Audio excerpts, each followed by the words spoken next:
worship service, Mary's Church of Christ. Good to see all of you here this morning. We do have several events coming up in the next couple of weeks. As Eric has mentioned, the Pumpkin Festival booth next weekend, where we pass out literature, books, and DVDs to our neighbors here in Bourbon County.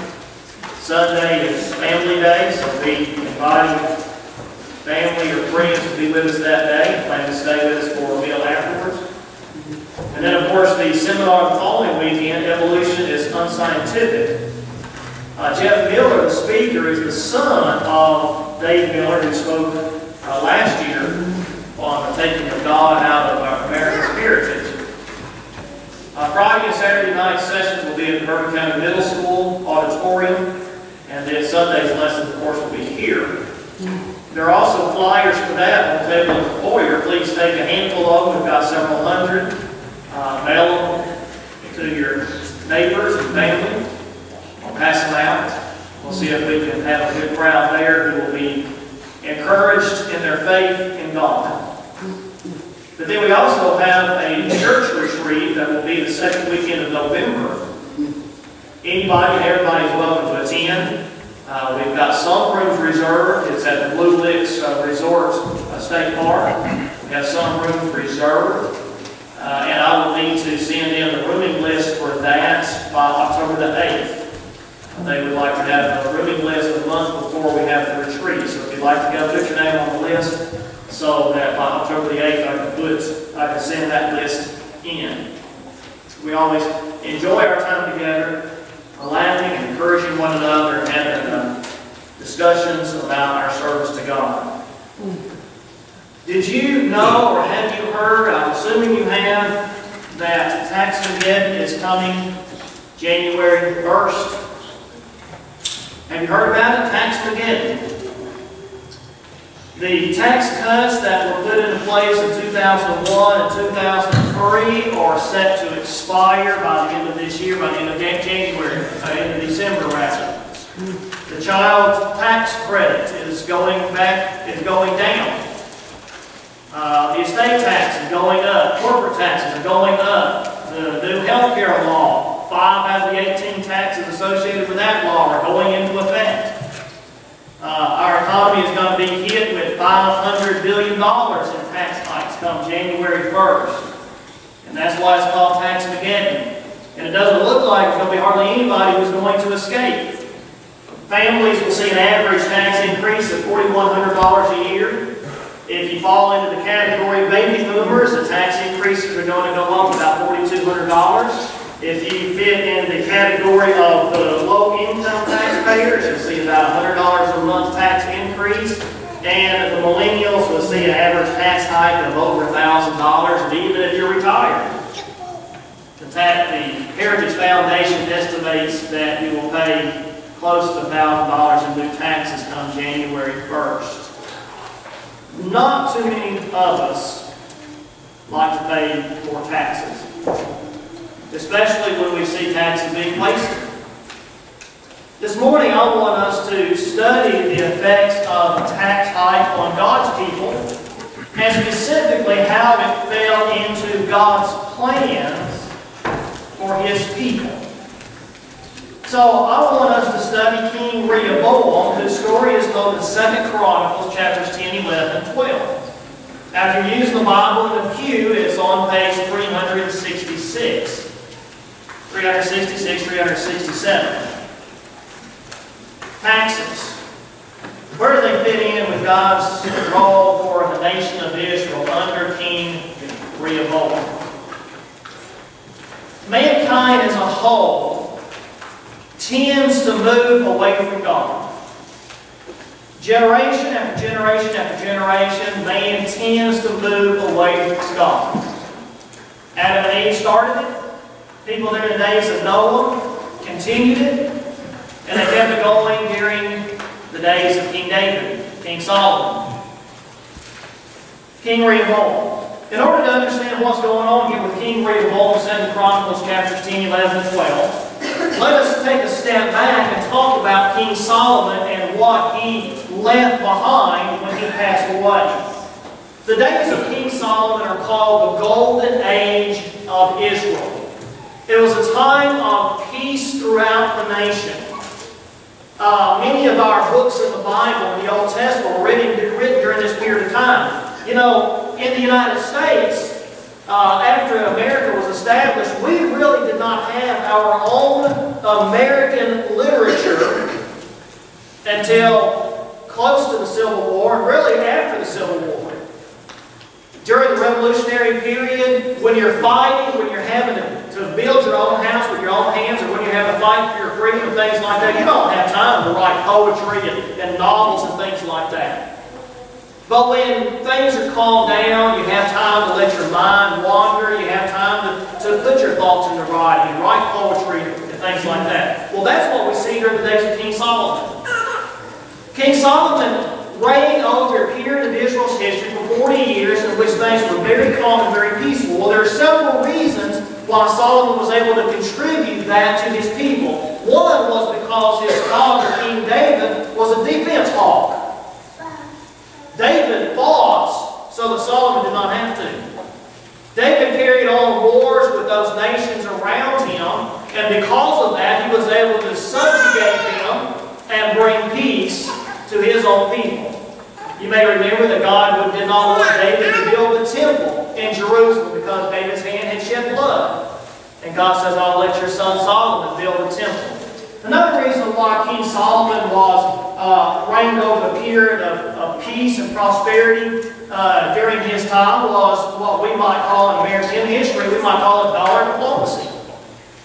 In other words, he made business alliances with the countries around him. The nation of Israel, because of where it sits just east of the Mediterranean Sea, was able to control trade between Egypt and other nations into the south of Israel, with Assyria and Tyre and Sidon, nations to the north.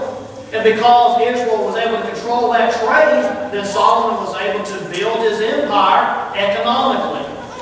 We say today sometimes that we're not going to throw bombs or drop bombs on a country where there's a McDonald's. The idea being, if they've got a McDonald's, it's a democratic country, they're probably afraid we're not going to wage war against them. Well, Solomon saw to it that there were Israelite McDonald's, so to speak, all over the Mediterranean world. Dollar diplomacy. And then a third reason why King Solomon was able to have peace during his time was all of those marriage alliances. You know, you also generally don't wage war against your father-in-law.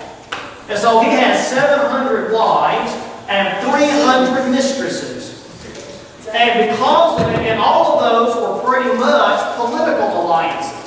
He entered into these marriage alliances with all of these different kings in order to bring peace to his own people. So King Solomon reigned over the golden age of Israel.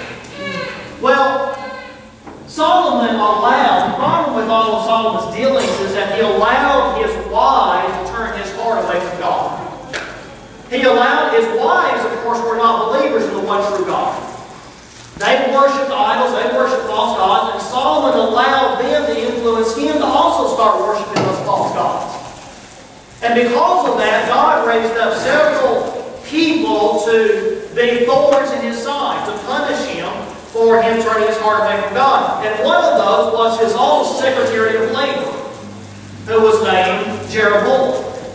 Now we read about Jeroboam specifically in 1 Kings chapter 11, because Jeroboam was out doing his job one day, and God sent a prophet named Shemaiah, or Ahijah rather, to speak to Jeroboam. And Ahijah tells Jeroboam, he says, God is going to give you part of the kingdom of David, because Solomon has turned his heart away from God. And if you will be faithful, then God will make you the leader of this great nation, this new nation that he's going to establish through you. Well, King Solomon heard about that. King Solomon, of course, didn't like it. Here's Ahijah's message here. He says, because they, that is King Solomon and his cabinet and so forth, because they have forsaken me and worshipped Ashtoreth, the goddess of the Sidonians, Chemosh, the god of Moab, and Milcom, the god of the Ammonites, and they have not walked in my ways, doing what is right in my sight, keeping my my statutes and my rules as David his father did. That's the reason why God is going to do this, to give Jeroboam part of that nation. Well, King Solomon, of course, he didn't like that, and so he tried to kill King Jeroboam, rather, his Secretary of Labor, and he fled to Egypt to save his own life. Well, that brings us now to King Rehoboam, Solomon's son. King Rehoboam, 2 Chronicles chapter 10. King Rehoboam becomes king, and he's 41 years old now. And King Rehoboam is inheriting this golden age from his father King Solomon. But King Rehoboam doesn't have the political smarts that his father had. King Rehoboam doesn't have the negotiating skills and other things that his father had. For example, King Rehoboam only had 18 wives and 60 mistresses. So he wasn't able to have those alliances through marriage that his father had. But he's got to keep up the pretense.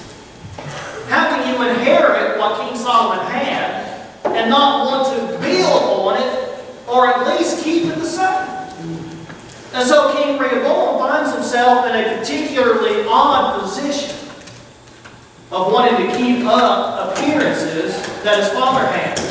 And so in 2 Chronicles chapter 10 and verse 4, that old Secretary of Labor from King Solomon comes back into town. The Israelites get with him and they say, you need to go to the new king, King Rehoboam, the son of your former boss, and you need to ask him to lower taxes.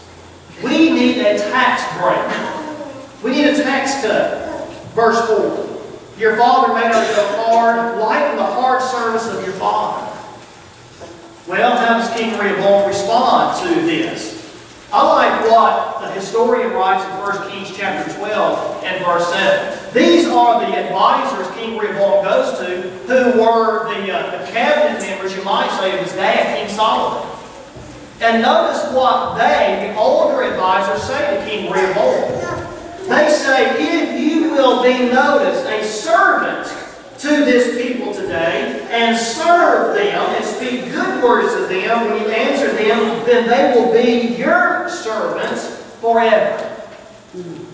Isn't that the kind of politicians we like? Politicians who understand that the Constitution begins, we the people, not we the government. Well, that was the kind of response that these older advisors gave King Rehoboam. Lower taxes, serve the people, and they will serve you. Well, we see here in 2 Chronicles chapter 10 and verse 8 that Rehoboam does not listen to the advice of those older advisors, but instead he turns to those advisors that he grew up with. And notice the last phrase in that verse 8. He turns to those advisors who grew up with him and who served him. Well, now, it doesn't take a PhD in engineering to figure out what they're going to tell him. They serve Rehoboam, so what are they going to tell Rehoboam? They're going to tell Rehoboam what he wants to hear. And they say, you need to raise taxes. You've got to keep up appearances. You've got to at least maintain what your daddy had, if not grow and enlarge it. And so they said, you need to raise taxes on the people. Tax and spend. Verses 10 and 11. They said, you need to tell the people that my taxes are going to be even greater and heavier than your daddy, than my daddy's taxes are. Well, the people didn't like that. Verse 15 tells us where Rehoboam and this tax increase fits in with God's plans. So the king did not listen to the people, for it was a turn of events from God, that the Lord might establish his word which he spoke through Ahijah the Shilonite to Jeroboam the son of Nebat. And so God wanted the nation to split. It didn't no longer fit in with God's plans for the nation to be a whole. Why? Because the majority of them wanted to serve false gods. And so God was going to wash his hands of the majority of them. And this tax increase was fitting in with God's plan to foment unrest and rebellion within his own people. Now, at this end of this chapter, verse 18, King Rehoboam sends his new Secretary of Labor, who apparently was serving as Secretary of Treasury as well.